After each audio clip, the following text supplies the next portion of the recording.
ಎಷ್ಟೊಂದು ಕೊಲೆ ಬೆದರಿಕೆಗಳು. ಖಂಡಿತ ಕೊಲ್ಲೋಕೆ ನೋಡ್ತಿದ್ದಾರೆ. ಕೇಂದ್ರ ಸರ್ಕಾರ 8 ಜನ ಸಶಸ್ತ್ರ ಪೊಲೀಸರನ್ನ ಸೆಕ್ಯೂರಿಟಿಯಾಗಿ ಇಟ್ಕೊಳ್ಳಿ ಅಂತ ಹೇಳ್ತಿದೆ. ಜೀಸಸ್ನ ಯಾಕೆ ಶಿಲುಬೆಗೆ ಏರಿಸಿದ್ರು? ಬುದ್ಧನಿಗೆ ಯಾಕೆ ವಿಷ ಹಾಕಿದ್ರು? ಸತ್ಯದ ಶಕ್ತಿ ಅಂಥದ್ದು. ಸರಿಯಾಗಿ ಲೆಕ್ಕಾಚಾರ ಹಾಕೇ ಮಾಡಿರ್ತಾರೆ. ಕೆಲವು ರಾಜಕೀಯದವರು ಅವರ ಜೊತೆ ಇದ್ದಾರೆ. ಬರೀ 3 ನಿಮಿಷ ಕೊಡಿ, ಅಷ್ಟೇ ಬೇಕಾಗೋದು. ನಮಸ್ಕಾರ ಸದ್ಗುರು. ಇತ್ತೀಚೆಗೆ ನಿಮ್ಮ ಬಗ್ಗೆ ಒಂದಿಷ್ಟು ಆರೋಪಗಳು ಬಂದವು. ಈ ಸುಳ್ಳು ಆರೋಪಗಳ ಹಿಂದಿನ ಉದ್ದೇಶ ಏನು? ನನ್ನ ಗುರುಗಳ ವಿರುದ್ಧ ಹೀಗೆ ಆರೋಪಗಳನ್ನ ಕೇಳಿದಾಗ ನನಗೆ ತುಂಬಾ ನೋವಾಗುತ್ತೆ. ನನ್ನ ಗುರುಗಳಿಗೆ ಆಗಿದ್ರೆ ನನಗೂ ನೋವಾಗ್ತಿತ್ತು. ಆದರೆ ಇದು ನನ್ನ ಗುರುಗಳ ವಿರುದ್ಧ ಅಲ್ಲ.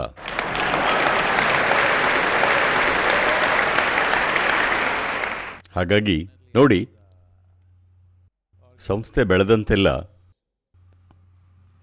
ದುರದೃಷ್ಟವಶಾತ್ ಹೆಚ್ಚೆಚ್ಚು ಜನರು ಈ ಥರದಲ್ಲಿ ತೊಡಗುತ್ತಾರೆ. ಇದು ತುಂಬಾನೇ ಸಾಮಾನ್ಯ. ಜಾಸ್ತಿ ಹಣ್ಣಿರೋ ಮರಕ್ಕೆ ಜಾಸ್ತಿ ಕಲ್ಲು ಬೀಳೋದು.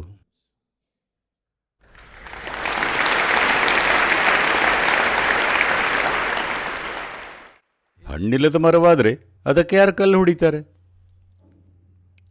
ಕಲ್ಲು ಹೊಡೆಯೋಕೆ ಒಂದಿಷ್ಟು ಶ್ರಮ ಬೇಕು ಅಲ್ವಾ? ಹಣ್ಣಿಲ್ಲದ ಮರಕ್ಕೆ ಯಾರೂ ಕಲ್ಲು ಹೊಡೆಯಲ್ಲ. ಅಲ್ಲಿ ಹೊಡೆಯೋಕೆ ಏನೂ ಇರಲ್ಲ. ಎಲ್ಲಿ ತುಂಬ ಹಣ್ಣುಗಳಿರತ್ವೋ ಅದಕ್ಕೆ ಯಾವಾಗಲೂ ಕಲ್ಲಿಟ್ಟು ಬೀಳುತ್ತೆ. ಕಳೆದ 30 ವರ್ಷಗಳಿಂದ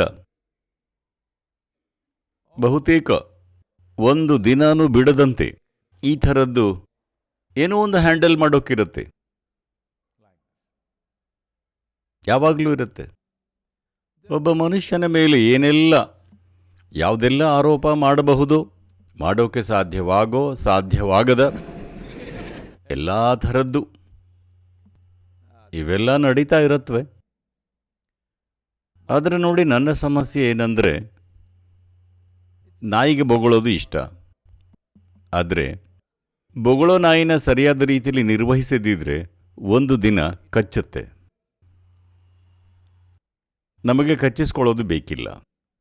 ನಾವು ಮಾಡೋ ಕೆಲಸಕ್ಕೆ ಅದು ಅಡ್ಡಿಯಾಗತ್ತೆ. ಸಂಪನ್ಮೂಲ, ಸಮಯ, ಶ್ರಮ ಎಲ್ಲ ಅನಗತ್ಯವಾಗಿ ವ್ಯರ್ಥವಾಗುತ್ತೆ. ಆ ಕೋರ್ಟಿಗೆ ಹೋಗು, ಈ ಕೋರ್ಟಿಗೆ ಹೋಗು, ಲಾಯರ್ ಜೊತೆ ಕೊನೆಯಿಲ್ಲದ ಚರ್ಚೆಗಳು, ಅಸಂಬದ್ಧಗಳು, ಸಂಪನ್ಮೂಲಗಳು ವ್ಯರ್ಥ. ಬೇರೆ ಕೆಲಸದಲ್ಲಿ ತೊಡಗಿರೋರು ಅದನ್ನು ಬಿಟ್ಟು ಅನಗತ್ಯವಾಗಿ ಇದಕ್ಕೆ ಗಮನ ಕೊಡಬೇಕು.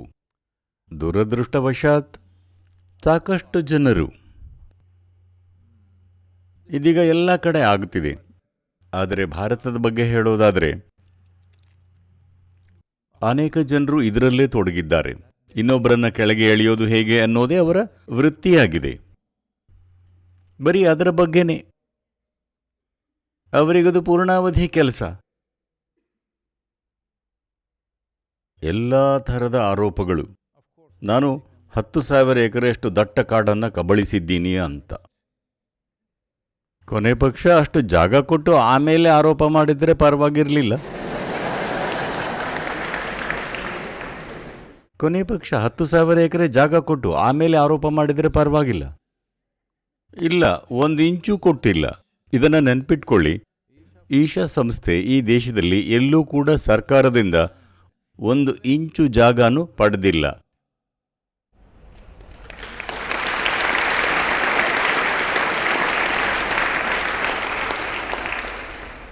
ನಾನು ನೇರವಾಗಿ ಈ ಸವಾಲು ಹಾಕಿದೆ.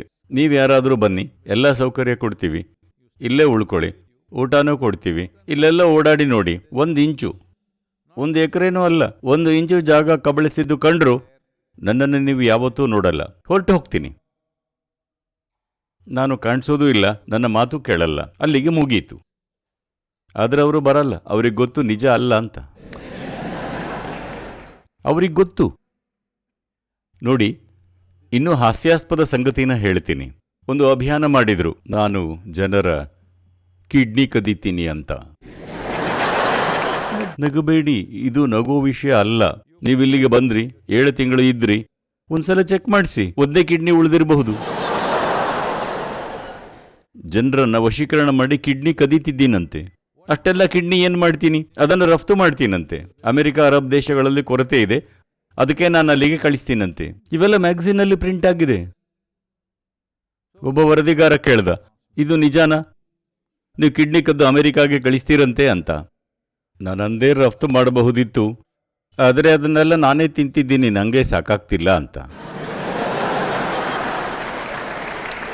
ಈಗ ಇವೆಲ್ಲ ಜೋಕ್ ಥರ ಅನಿಸುತ್ತೆ, ಆದರೆ ಆಗ ಇಲ್ಲಿ ಕಟ್ಟಡದ ಕೆಲಸಗಳೆಲ್ಲ ನಡೀತಿದ್ವು. ಕೆಲಸಗಾರರನ್ನ ಕರ್ಕೊಂಡು ಬರೋಕೆ ಹಳ್ಳಿಗಳಿಗೆ ನಮ್ಮ ಲಾರಿಗಳು ಹೋಗ್ತಿದ್ವು. ಆ ಸಮಯದಲ್ಲಿ ಯಾರು ಬರೋಕೆ ತಯಾರಿರಲಿಲ್ಲ. ಯಾಕೆ? ನೀವಲ್ಲಿ ಹೋದರೆ ನಿಮ್ಮ ಕಿಡ್ನಿ ಕದೀತಾರೆ. ನಾನು ಹೇಳ್ತಿರೋದು ಅತ್ಯಂತ ಹಾಸ್ಯಾಸ್ಪದ ಆರೋಪನ ಮಾಡಿದ್ರು, ಅದನ್ನು ಸರಿಯಾಗಿ ಯೋಚನೆ ಮಾಡಿದ್ರು. ಸುಮ್ಮನೆ ಒಂದು ಜೋಕ್ ಥರ ಮಾಡಿ ಹೋಗ್ತಾರೆ ಅಂದ್ಕೋಬೇಡಿ. ಕಿಡ್ನಿ ಕದಿಯೋದು ಬಹುತೇಕರಿಗೆ ತಮ್ಮ ಕಿಡ್ನಿ ಎಲ್ಲಿದೆ ಅಂತ ಗೊತ್ತಿಲ್ಲ. ಹೌದು, ನಿಜ. ಯಾವುದೋ ಸಾಮಾನ್ಯ ವ್ಯಕ್ತಿ ಹತ್ರ ಕಿಡ್ನಿ ಎಲ್ಲಿದೆ ಕೇಳಿ, ಅವರಿಗೆ ಗೊತ್ತಿರುತ್ತಾ? ಇಲ್ಲಿರುತ್ತೆ ಅಂದ್ಕೊಂಡಿರ್ತಾರೆ. ಇಲ್ಲೆಲ್ಲೋ ಹೊಟ್ಟೆ ಹತ್ರ ಅಂತ ಗೊತ್ತಿರುತ್ತೆ, ಆದರೆ ಎಲ್ಲಿ ಅಂತ ಗೊತ್ತಿರಲ್ಲ. ಹಾಗಾಗಿ ಕಿಡ್ನಿ ಕದೀತಾರೆ ಅಂದ್ಕೊಂಡು ಜನರು ಕೆಲಸಕ್ಕೆ ಬರೋಕೆ ರೆಡಿ ಇರಲಿಲ್ಲ. ಸಾಕಷ್ಟು ಪ್ರಯತ್ನ ಬೇಕಾಯಿತು. ಅಲ್ಲಿ ಹೋಗಿ ಅವ್ರ ಜೊತೆ ಮಾತಾಡಿ ಅವರ ವಿಶ್ವಾಸ ಗೆಲ್ಲೋಕೆ. ಆಮೇಲೆ ನಿಜ ಅಲ್ಲ ಅಂತ ಅವರಿಗೂ ಗೊತ್ತಾಯಿತು. ಇದಕ್ಕೆಲ್ಲ ಎಷ್ಟು ಶ್ರಮ ಹಾಕಬೇಕು ಗೊತ್ತಾ? ಈಗ ಸಾಧನ ಪದಕ್ಕೆ ಬಂದ್ರಿ, ಕಿಡ್ನಿ ಕದೀತಾರೆ ಅಂತ ಹೇಳಿ ನೀವು ಅದನ್ನು ನಂಬಿದರೆ ಅದೆಷ್ಟು ಕಷ್ಟ ಗೊತ್ತಾ? ಹೌದಾ ಅಲ್ವಾ? ಆದರೂ ಒಂದ್ಸಲ ಚೆಕ್ ಮಾಡಿಸ್ಕೊಳ್ಳಿ. ಇವೆಲ್ಲ ಹಿಂದಿನಿಂದಲೂ ಆಗ್ತಾ ಬಂದಿವೆ, ಇವತ್ತಿನದ್ದಲ್ಲ. ಹಿಂದೇನೂ ಇತ್ತು. ಮನ್ಸೂರನ್ನ ಕಲ್ಲು ಹೊಡೆದು ಯಾಕೆ ಸಾಯಿಸಿದ್ರು? ಜೀಸಸ್ಸನ್ನು ಶಿಲುಬೆಗೆ ಏರಿಸಿದ್ದು ಯಾಕೆ? ಗೌತಮ ಬುದ್ಧನಿಗೆ ವಿಷ ಹಾಕಿದ್ದು ಯಾಕೆ? ಸಾಕ್ರಟೀಸ್ಗೆ ಯಾಕೆ ವಿಷ ಹಾಕಿದ್ರು? ಯಾಕೆ ಅಂದರೆ ಸತ್ಯದ ಶಕ್ತಿ ಅಂಥದ್ದು. ಸತ್ಯದ ಒಂದಿಷ್ಟು ಅಂಶಗಳನ್ನು ಯಾರೋ ಪರಿಶೋಧಿಸೋಕೆ ನೋಡಿದಾಗ ಬೇರೆ ಯಾವುದರಲ್ಲೂ ಹೂಡಿಕೊಂಡಿರೋ ಅನೇಕರಿಗೆ ಅದು ನುಂಗಲಾರದ ತುತ್ತಾಗುತ್ತೆ. ಅವರ ಹೊಟ್ಟೆಪಾಡಿಗೆ ಅಡ್ಡಿಯಾಗತ್ತೆ, ಅವರು ಇರೋ ರೀತಿಗೆ ಅಡ್ಡಿಯಾಗತ್ತೆ. ಹಾಗಾಗಿ ಇದನ್ನೆಲ್ಲ ಮಾಡ್ತಾರೆ. ಹಿಂದೆಲ್ಲ ಹೆಚ್ಚಾಗಿ ಅವರು ನಿಮ್ಮನ್ನು ಸಾಯಿಸ್ತಿದ್ರು, ಈಗಲೂ ಅದನ್ನೇ ಬಯಸ್ತಾರೆ. ಅದಕ್ಕೆ ಪ್ರಯತ್ನಿಸಿಲ್ಲ ಅಂತಲ್ಲ, ಆದರೆ ಅದಕ್ಕೆ ಹೆಚ್ಚು ಕೈ ಹಾಕಲ್ಲ. ಎಷ್ಟೆಲ್ಲ ಕೊಲೆ ಬೆದರಿಕೆಗಳು, ಎಲ್ಲೆಲ್ಲಿಂದೆಲ್ಲ, ಮುಖ್ಯವಾಗಿ ಬಾಂಗ್ಲಾದೇಶದಿಂದ. ಸರಿನಾ?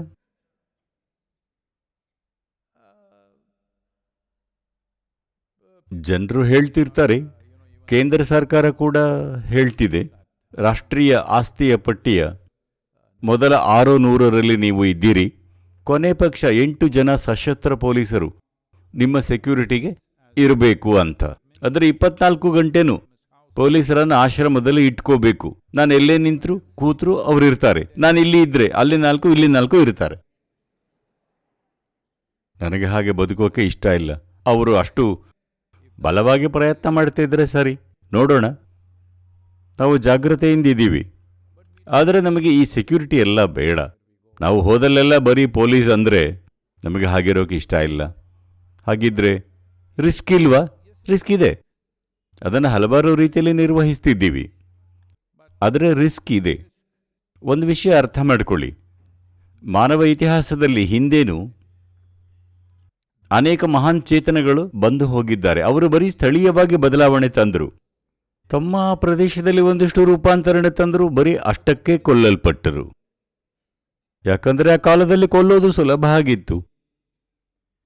ಇವತ್ತು ಕಾನೂನು, ನ್ಯಾಯ, ಅದು ಇದು ಅಂತ ಕೊಲ್ಲೋದು ಸ್ವಲ್ಪ ಕಷ್ಟ ಆಗಿದೆ. ಎಲ್ಲ ದೇಶದಲ್ಲೂ ಒಂದಿಷ್ಟು ಕಾನೂನುಗಳಿವೆ. ಹಾಗಾಗಿ ಇವತ್ತು ಸುಳ್ಳು ಆರೋಪಗಳಿಂದ ಕೊಲ್ತಾರೆ. ಲೇಖನ, ವಿಡಿಯೋ, ಪತ್ರಿಕೆ, ಮ್ಯಾಗಝೀನ್, ಕೋರ್ಟ್ ಕೇಸ್ ಅನ್ನೋ ಅಸಂಬದ್ಧಗಳಿಂದ 30 ವರ್ಷಗಳಲ್ಲಿ ಒಂದೇ ಒಂದು ಕೇಸ್ ಕೂಡ ಹಿಯರಿಂಗಿಗೆ ಬರಲಿಲ್ಲ. ಯಾಕಂದರೆ ಅದರಲ್ಲಿ ಹುರುಳಿಲ್ಲ. ನೋಡಿ, ನಾನೀಗ ನೀವು ಡೈನೋಸಾರ್ ಕೊಂದ್ರಿ ಅಂತ ಒಂದು ಕೇಸ್ ಹಾಕಬಹುದು. ಅವರು ಕೇಸ್ ತಗೋತಾರೆ, ಯಾವ ಥರದ ಲಾಯರ್ ಅನ್ನೋದ್ರ ಮೇಲಿರುತ್ತೆ. ಈಗ ನೀವು ಡೈನೋಸಾರ್ನ ಕೊಂದ್ರಾ ಇಲ್ವಾ? ಮೊದಲು ನೀವು ಡೈನೋಸಾರ್ ಏನು ಅಂತ ಅವರಿಗೆ ವಿವರಿಸಬೇಕು. ಯಾಕಂದ್ರೆ ಅದು ಆ ಹೆಸರಿನ ಮನುಷ್ಯನೂ ಆಗಿರಬಹುದು. ಕಾನೂನು ಪ್ರಕ್ರಿಯೆ ಹೇಗೆ ನಡೆಯುತ್ತೆ ಅಂತ ಹೇಳ್ತಿದ್ದೀನಿ. ಕೊನೆ ಇಲ್ಲದ ಹಾಗೆ ಪ್ರಶ್ನೆ ಕೇಳ್ತಾ ಹೋಗೋದು, ಅದೆಲ್ಲಿಗೂ ಹೋಗಲ್ಲ ಅಂತ ಗೊತ್ತಿರುತ್ತೆ. ಆದರೆ ತಿಂಗಳುಗಟ್ಟಲೆ ವರ್ಷಗಟ್ಟಲೆ ಇವೆಲ್ಲ ಮುಂದುವರೆದ ಹೆಸರು ಹಾಳಾಗುತ್ತೆ. ಹಿಂದೆ ಬಂದು ಹೋದ ಮಹಾನ್ ಚೇತನಗಳ ಪ್ರಭಾವ ಸ್ಥಳೀಯವಾಗಿತ್ತು. ಆ ಕಾಲದಲ್ಲಿ ಸ್ಥಳೀಯವಾಗಿತ್ತು. ಅಷ್ಟಕ್ಕೆ ಸಾಯಿಸಿದ್ರು. ನಮ್ಮ ವಿಡಿಯೋಗಳು ವರ್ಷಕ್ಕೆ 600 ಕೋಟಿ ವ್ಯೂಸ್ ಪಡೀತಿರುವಾಗ ಆಗ ಖಂಡಿತ ಕೊಲ್ಲೋಕೆ ನೋಡ್ತಾರೆ, ಸರಿನಾ? ಆ ಮಟ್ಟದ ಪ್ರಸಿದ್ಧಿ ಬಂದಾಗ ಕೊಲ್ಲೋಕೆ ನೋಡ್ತಾರೆ. ಕೊಲ್ಲೋಕೆ ಆಗದೇ ಇರೋದ್ರಿಂದ ಅಥವಾ ಕೊಲ್ಲುವಂಥ ರಿಸ್ಕನ್ನು ತಗೊಳ್ಳೋಕೆ ಆಗದಿರೋದ್ರಿಂದ ಈ ತರಹ ಹಂತ ಹಂತವಾಗಿ ಕೊಲ್ಲೋದಿಕ್ಕೆ ನೋಡ್ತಾರೆ. ಆದರೆ ಅವರ ದುರದೃಷ್ಟಕ್ಕೆ ಅವರಿವನ್ನೆಲ್ಲ ಮಾಡ್ತಾ ಹೋದಷ್ಟು ನಾವು ಬೆಳೀತಾ ಇದ್ದೀವಿ.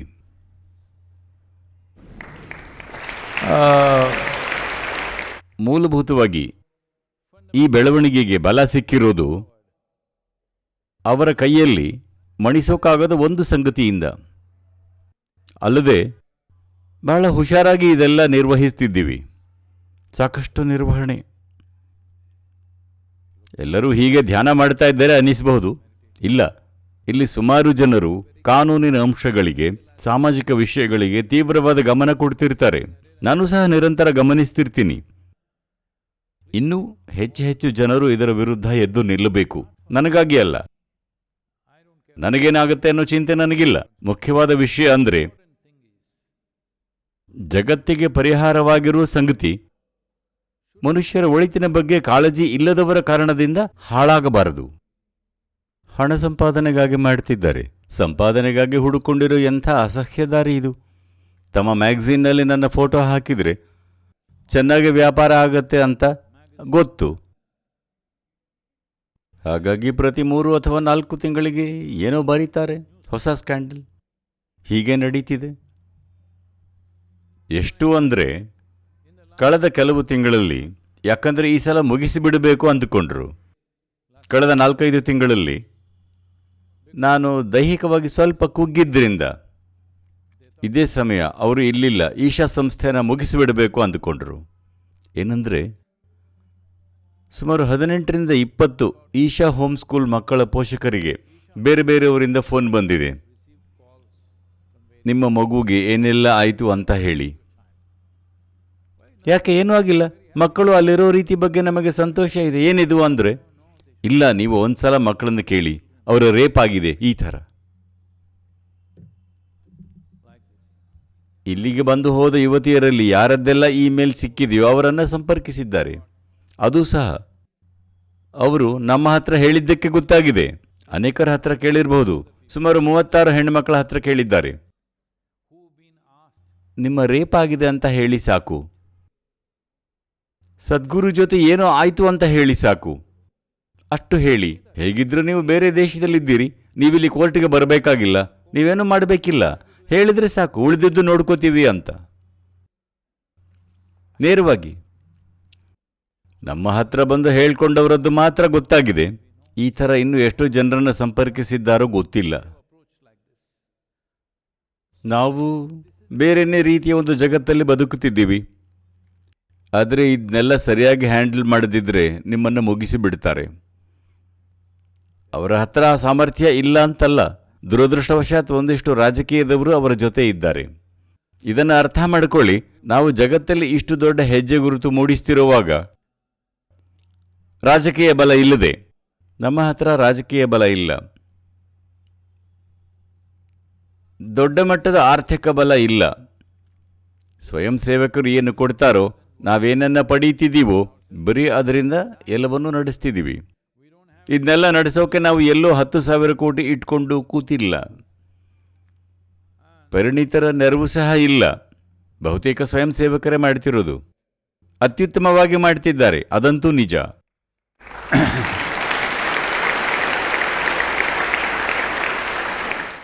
ಈಗ ನೀವೆಲ್ಲ ಅಂದ್ಕೊಳ್ತಿರಬಹುದು, ಸೇವೆ ಮಾಡಿದರೆ ಸಾಧನ ತಪ್ಪತ್ತೆ, ಸಾಧನ ಮಾಡಿದರೆ ಸೇವೆ ತಪ್ಪತ್ತೆ ಅಂತ. ಕಳೆದ 3-4 ತಿಂಗಳು, ಕೊನೆ ಪಕ್ಷ 3 ತಿಂಗಳು ನಾನು ಅಮೆರಿಕದಲ್ಲಿದ್ದಾಗ ಇಲ್ಲಿರೋ ಕೆಲವರು, ಅವರಿಗೆ ಇಲ್ಲಿ ರಾತ್ರಿ, ನನಗೆ ಹಗಲು.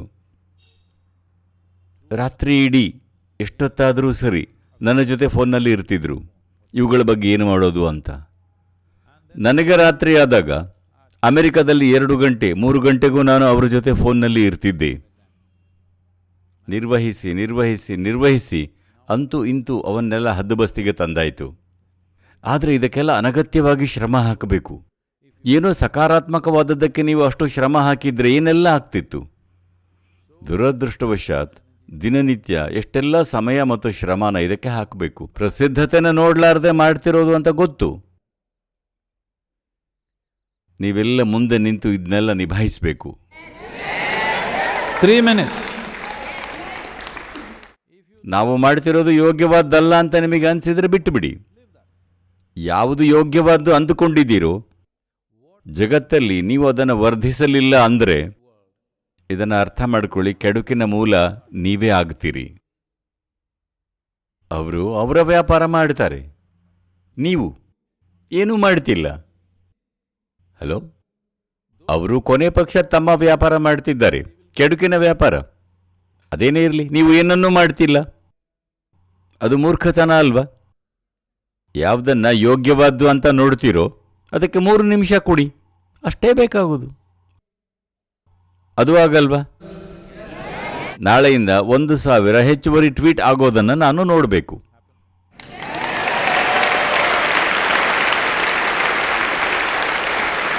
ಈಗ ಟ್ವಿಟರ್ ತುಂಬ ಉದ್ದ ಆಯಿತು ಅಂತ ಅದನ್ನು ಎಕ್ಸ್ ಅಂತ ಮಾಡಿದ್ದಾರೆ. ತುಂಬ ಸರಳ, ಹಾಗಾಗಿ ಎಕ್ಸ್ ಮಾಡಿ. Please exit.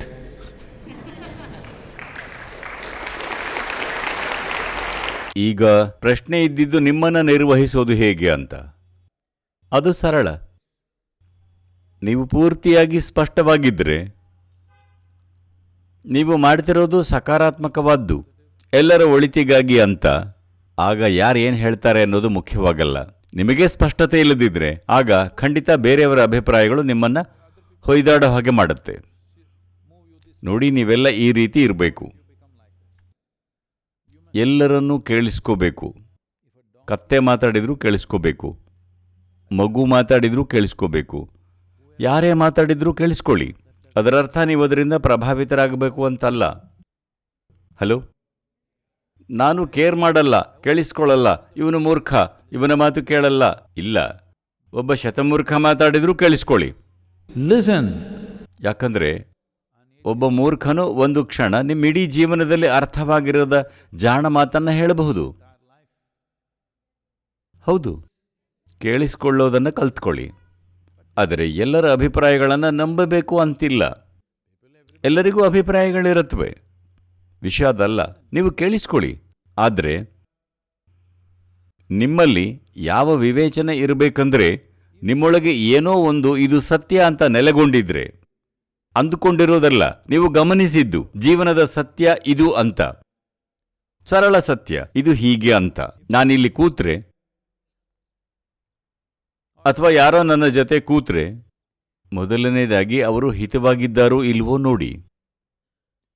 ಜನರು ಅಹಿತವಾಗಿರೋಕೆ ಏನೋ ಕಾರಣ ಹುಡುಕ್ತಾರೆ, ಸರಿನಾ? ನನಗೆ ಬೇಸರ ಆಗಿದೆ, ಯಾಕಂದ್ರೆ ಅವರು ನನಗೇನು ಮಾಡಿದ್ರು ಗೊತ್ತಾ, ಇದಾಯ್ತು ಅದಾಯ್ತು, ಮುಖ್ಯ ಅಲ್ಲ. ಅವರು ಅಹಿತವಾಗಿದ್ದರೆ ಅವರ ಮಾತನ್ನು ನಂಬಬೇಡಿ. ತಮಗೇನು ಬೇಕೋ ಅದನ್ನು ಹೇಳ್ತಾರೆ. ಅವರಿಗೆ ಒಳ್ಳೆಯ ಕಾರಣಗಳಿರ್ಬೋದು, ಮುಖ್ಯ ಅಲ್ಲ.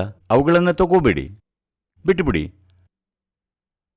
ಮತ್ತು ಯಾರೋ ಹಿತಕರವಾಗಿದ್ರೆ,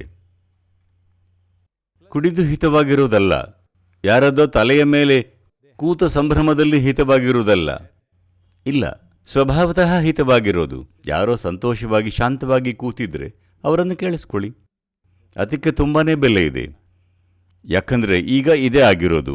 ನೀವು ಯಾರೋ ಅನ್ನೋದರಲ್ಲಿ 90% ಭಾಗ ಕಲಿತ ವರ್ತನೆಗಳಿರುತ್ತವೆ. ತಪ್ಪಾದ್ದನ್ನು ತಗೊಂಡ್ರೆ ಜೀವನ ವಿಷ ಆಗತ್ತೆ. ಜೀವನ ವಿಷ ಆಗೋದು ಅಂದರೆ ನೀವು 6-7 ವರ್ಷದವರಾಗಿದ್ದಾಗ ಎಷ್ಟು ಸಂತೋಷ ಮತ್ತು ಹರ್ಷೋಲ್ಲಾಸದಲ್ಲಿದ್ದಿರಿ. 30 ಅನ್ನೋಷ್ಟರಲ್ಲಿ ಹೀಗಾಗ್ತೀರಿ. ವಿಷ ಉಣಿಸಿಕೊಂಡ್ರಿ. ನಿಮಗೆ ಅನ್ನಿಸದೇ ಇರಬಹುದು. Slow Poisson. Hello, slow Poisson ತಾನೆ? ನಾನು ನೋಡಿದ ಹಾಗೆ ಕಳೆದ 24 ತಿಂಗಳಲ್ಲಿ ಶಾಲೆಯಲ್ಲಿ ನನ್ನ ಸಹಪಾಠಿಗಳಾಗಿದ್ದ 14-15 ಜನರು ಸತ್ತು ಹೋದರು. ಇದೇನಾಗ್ತಿದೆ ಅಂತ ಯೋಚಿಸ್ತಿದ್ದೆ. ಯಾಕಂದರೆ 2023 ಡಿಸೆಂಬರ್ನಲ್ಲಿ ಹೈಸ್ಕೂಲಿನ 50ನೇ ವರ್ಷದ ಕಾರ್ಯಕ್ರಮಕ್ಕೆ ಕರೆದಿದ್ರು. ಎಲ್ಲರನ್ನೂ ಆಹ್ವಾನಿಸಿದರು. ಮೈಸೂರಿನ ಗಾಲ್ಫ್ ಕೋರ್ಸ್ನಲ್ಲಿ ಸೇರೋದಿತ್ತು. ನನ್ನನ್ನು ಕರೆದರು. ಆಗ ನನಗೆ ಹೋಗೋಕ್ಕಾಗಲಿಲ್ಲ. ಅದಕ್ಕೆ ಏನೋ ಫೀಸ್ ಇತ್ತು, ಎಂಟ್ರಿ ಫೀಸ್ ತರಹ, ಕಾರ್ಯಕ್ರಮ ನಡೆಸೋಕೆ, ಊಟ ಉಪಹಾರ ಅದು ಇದು ಅಂತೆಲ್ಲ. ನಾನಂದೆ ಆ ಫೀಸ್ ಕೊಡಿ, ನಾನು ಭಾಗಿಯಾಗಿದ್ದೀನಿ ಅಂತ ಅನ್ನಿಸ್ಲಿ. ಹೇಗೂ ಹೋಗೋಕ್ಕಾಗಲ್ಲ ಅಂದೆ. ಕಾರ್ಯಕ್ರಮ ಮುಗಿದ ಕೆಲವು ವಾರಗಳ ನಂತರ ಅಲ್ಲಿಗೆ ಹೋಗಿದ್ದ ಒಬ್ಬರ ಹತ್ರ ಮಾತಾಡ್ತಿದ್ದೆ. ಅವನು ಹೇಗಿದ್ದಾನೆ, ಇವನು ಹೇಗಿದ್ದಾನೆ ಅಂತ ಕೇಳ್ತಿದ್ದೆ. ಆಗ ಗೊತ್ತಾಯಿತು, ಅದರ ಹಿಂದಿನ 2 ವರ್ಷದಲ್ಲಿ 12 ಜನರು ತೀರಿ ಹೋಗಿದ್ರು ಅಂತ. ಯಾಕೆ, ಏನಾಯಿತು? 1973 ಬ್ಯಾಚ್ಗೆ ಯಾರಾದರೂ ಕಣ್ಣು ಬಿತ್ತ? ಎಲ್ಲ ಹೀಗೆ ಹೋಗ್ತಿದ್ದಾರೆ ಅಂದೆ. ಆಮೇಲೆ ಅಲ್ಲಿ ಇಲ್ಲಿ ಸ್ವಲ್ಪ ಓದಿದಾಗ ಗೊತ್ತಾಯಿತು, ಜಗತ್ತಿನ 20% ಜನರು ಮಾತ್ರ 75 ವರ್ಷ ದಾಟ್ತಾರಂತೆ. 12% ಜನರು ಮಾತ್ರ 80 ವರ್ಷ ದಾಟ್ತಾರೆ. 6% ಮಾತ್ರ 84 ವರ್ಷ ದಾಟ್ತಾರೆ. ಇದರಲ್ಲಿ ದೀರ್ಘಾಯುಷಿಗಳಾದ ಜನರಿರೋ ದೇಶಗಳೂ ಸೇರಿವೆ.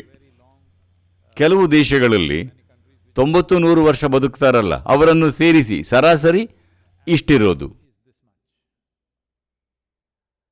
ನಂತರದ 4-5 ತಿಂಗಳಲ್ಲಿ 3 ಜನರು ಸತ್ತು ಹೋದರು. ಸುಮ್ಮನೆ ಹಾಗೆ ತೀರಿ ಹೋದರು, ನನ್ನ ವಯಸ್ಸಿನವರು. 3 ತಿಂಗಳ ನಂತರ ಮಾರ್ಚಲ್ಲಿ ನಾನು ಬಹುತೇಕ ಹೋಗಿದ್ದೆ.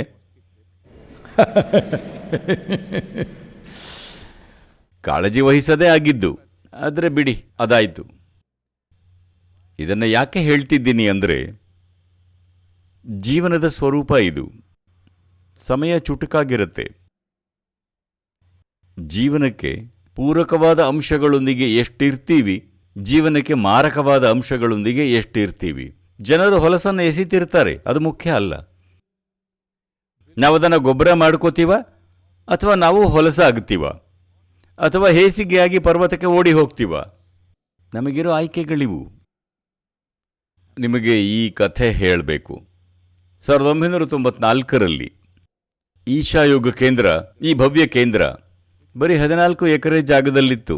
ಇದಿರಲಿಲ್ಲ, ಆ ಭಾಗ ಬರೀ 14 ಎಕರೆ. ಭವ್ಯ ಕೇಂದ್ರ ಅಂದರೆ ಒಂದು ದೊಡ್ಡ ಗುಡಿಸಲಿತ್ತು. ಅದು ಬೀಳ್ತಾ ಇರ್ತಿತ್ತು, ನಾವು ಕಟ್ತಾ ಇರ್ತಿದ್ವಿ. ಈಗ ಆ ಗುಡಿಸಲು ಅಲ್ಲಿ ಕೈವಲ್ಯ ಕುಟೀರ ಆಗಿದೆ. ಒಂದು ದೊಡ್ಡ ಗುಡಿಸಲಾಗಿತ್ತು, ಹೀಗೆ ಬಾಗ್ತಿತ್ತು. ಯಾಕಂದರೆ ಗಾಳಿ ಮರದ ಪೋಲ್ಸ್ನಿಂದ ಕಟ್ಟಿದ್ದು. ಹೀಗೆ ಬಾಗ್ತಿದ್ವು. ಪ್ರತಿ ಸಲ ಮಳೆ ಬಂದಾಗ ಬಾಗ್ತಿತ್ತು, ಮತ್ತೆ ಸರಿ ಮಾಡ್ತಿದ್ವಿ. ಅದರಲ್ಲೇ ಇರ್ತಿದ್ವಿ. ಹೆಂಗಸರಿಗೆ ಮಾತ್ರ ಬಾತ್ರೂಮ್ ಇತ್ತು, ಗಂಡಸರು ಕಾಡಿಗೆ ಹೋಗ್ತಿದ್ರು. ಆಗ ಯೋಗ ಕೇಂದ್ರ ಹಾಗಿತ್ತು. ಆದರೆ ಕೊಯಂಬತ್ತೂರು ನಗರದಲ್ಲೆಲ್ಲ ಸುದ್ದಿಯಾಗಿತ್ತು. ಎಲ್ಲರೂ ಯೋಗ ಯೋಗ ಯೋಗ ಅಂತಿದ್ರು. ಹಾಗಾಗಿ ಇದನ್ನೆಲ್ಲ ನೋಡಿ 100 ಗಣ್ಯ ವ್ಯಕ್ತಿಗಳು ಕೊಯಂಬತ್ತೂರು ನಗರದಲ್ಲಿ ಭೇಟಿಯಾಗಿ ಅಕ್ಷರಶಃ ಈ ರೀತಿ ಹೇಳಿದರು, ಈ ಯೋಗ ರೋಗದ ಥರ ಹರಡ್ತಾ ಇದೆ, ಇದರ ಬಗ್ಗೆ ಏನಾದರೂ ಮಾಡಬೇಕು ಅಂತ. ಅವರು ಗಣ್ಯ ವ್ಯಕ್ತಿ, ಯಾಕಂದರೆ ಅವರದ್ದು ಬಟ್ಟೆ ಉದ್ಯಮ, ಮತ್ತೊಂದೇನೋ ಉದ್ಯಮ, ಅದು ಇದು ಅಂತೆಲ್ಲ ಇತ್ತು. ಒಂದಿಷ್ಟು ದುಡ್ಡು ಮಾಡಿಕೊಂಡಿದ್ರು, ಅಥವಾ ನಕಲಿ ನೋಟು ಮುದ್ರಿಸೋ ಮೆಷಿನ್ ಇತ್ತು ಸುಮಾರು ಜನರ ಹತ್ರ. ಸಮಾಜದ ಆಧಾರ ಸ್ತಂಭವಾದ ಇವರೆಲ್ಲ ಸೇರ್ಕೊಂಡು ಹೇಳಿದರು, ನಾವು 2 ಲಾರಿ ಜನರನ್ನು ಕಳಿಸಿ ಈಶಾ ಯೋಗ ಕೇಂದ್ರನ ಉರುಳಿಸಬೇಕು ಅಂತ. ಯಾಕಂದರೆ ಅಷ್ಟು ಸುಲಭ ಆಗಿತ್ತು. ಬೆಂಕಿ ಕಡ್ಡಿಗಿರಿದರೆ ಈಶಾ ಯೋಗ ಕೇಂದ್ರ ಬೆಂಕಿಲಿ ಉರಿದು ಹೋಗ್ತಿತ್ತು. ಅಲ್ಲಿ ಒಬ್ಬ ವೃದ್ಧರು ಇದ್ದರು, ಸ್ವಲ್ಪ ವಿವೇಕಿ. ಅವರು ಈಗಿಲ್ಲ. ಅವರು ಹೇಳಿದರು, ಇವರ ಬಗ್ಗೆ ನಿಮಗೆ ಇನ್ನೂ ಗೊತ್ತಿಲ್ಲ. ಅವರಿಗೆ ಕಲ್ಲು ಹೊಡೆದ್ರೆ ಅವರು ಅದರಿಂದಲೂ ಏನನ್ನೂ ಕಟ್ತಾರೆ. ಆ ವ್ಯಕ್ತಿಗೆ ಕಲ್ಲು ಹೊಡೆಯೋಕ್ಕೆ ಹೋಗಬೇಡಿ ಅಂತ.